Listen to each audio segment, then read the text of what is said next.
Moments ago, Israel launched Operation Rising Lion, a targeted military operation to roll back the Iranian threat to Israel's very survival.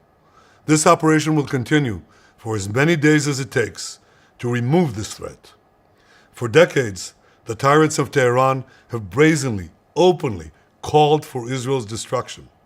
They've backed up their genocidal rhetoric with a program to develop nuclear weapons.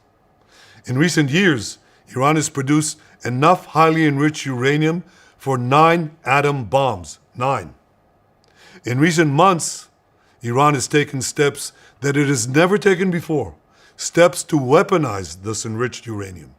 And if not stopped, Iran could produce a nuclear weapon in a very short time. It could be a year, it could be within a few months, less than a year.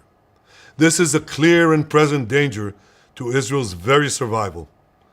80 years ago, the Jewish people were the victims of a holocaust perpetrated by the Nazi regime. Today, the Jewish state refuses to be a victim of a nuclear holocaust perpetrated by the Iranian regime. Now, as Prime Minister, I've made it clear time and again, Israel will never allow those who call for our annihilation to develop the means to achieve that goal. Tonight, Israel backs those words with action. We struck at the heart of Iran's nuclear enrichment program. We struck at the heart of Iran's nuclear weaponization program. We targeted Iran's main enrichment facility in Natanz. We targeted Iran's leading nuclear scientists working on the Iranian bomb. We also struck at the heart of Iran's ballistic missile program. Last year, Iran fired 300 ballistic missiles at Israel. Each of these missiles carries a ton of explosives and threatens the lives of hundreds of people. Soon, those missiles could carry a nuclear payload, threatening the lives not of hundreds, but of millions. Iran is gearing up to produce 10,000 of those ballistic missiles within 3 years. Now just imagine 10,000 tons of TNT landing on a country the size of New Jersey. This is an intolerable threat. It too must be stopped. Iran is now working on what it calls the new plan to destroy Israel. You see, the old plan failed. Iran and its proxies tried to encircle Israel with a ring of fire and to attack us with the horrible attack of October 7th. But the people of Israel, the soldiers of Israel, rose like lions to defend our country. We crushed Hamas, we devastated Hezbollah, we hit Iranian proxies in Syria and Yemen. And when Iran directly attacked us twice last year, we struck back inside Iran itself. Yet in defending ourselves, we also defend others. We defend our Arab neighbors. They too have suffered from Iran's campaign of chaos and carnage.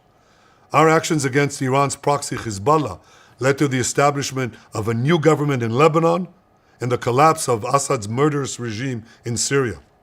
The peoples of those two countries now have a chance for a different future, a better future. So too do the brave people of Iran, and I have a message for them. Our fight is not with you. Our fight is with the brutal dictatorship that has oppressed you for 46 years. I believe that the day of your liberation is near. And when that happens, the great friendship between our two ancient peoples will flourish once again. I want to assure the civilized world, we will not let the world's most dangerous regime get the world's most dangerous weapons. And Iran plans to give those weapons, nuclear weapons, to its terrorist proxies. That would make the nightmare of nuclear terrorism all too real. The increasing range of Iran's ballistic missiles would bring that nuclear nightmare to the cities of Europe and eventually to America. Remember, Iran calls Israel the small Satan. It calls America the great Satan. And this is why for decades, it's led millions in the chants of death to Israel and death to America. Today, Israel is responding to those genocidal calls with action and with a call of our own.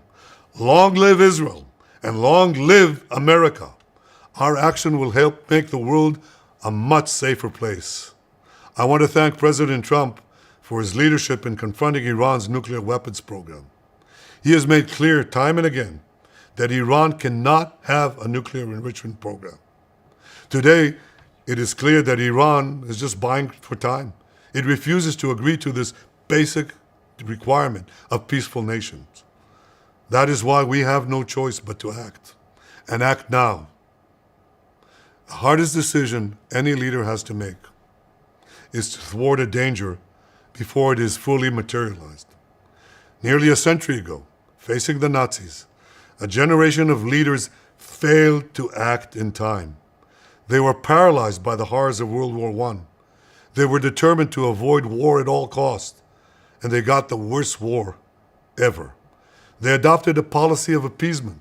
They closed their eyes and ears to all the warning signs. That failure to act resulted in World War II, the deadliest war in history.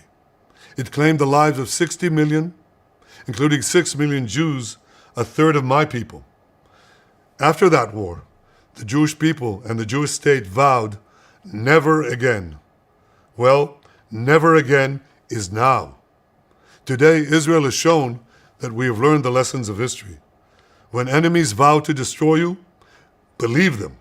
When enemies build weapons of mass death, stop them. As the Bible teaches us, when someone comes to kill you, rise and act first. This is exactly what Israel has done today. We have risen like lions to defend ourselves. Over 3,000 years ago, Moses gave the people of Israel a message that has steeled their resolve ever since. Be strong and courageous, he said. Today, our strong and courageous soldiers and people stand together to defend ourselves against those who seek our destruction. And by defending ourselves, we defend many others, and we roll back a murderous tyranny. Generations from now, history will record that our generation stood its ground, acted in time, and secured our common future. May God bless Israel.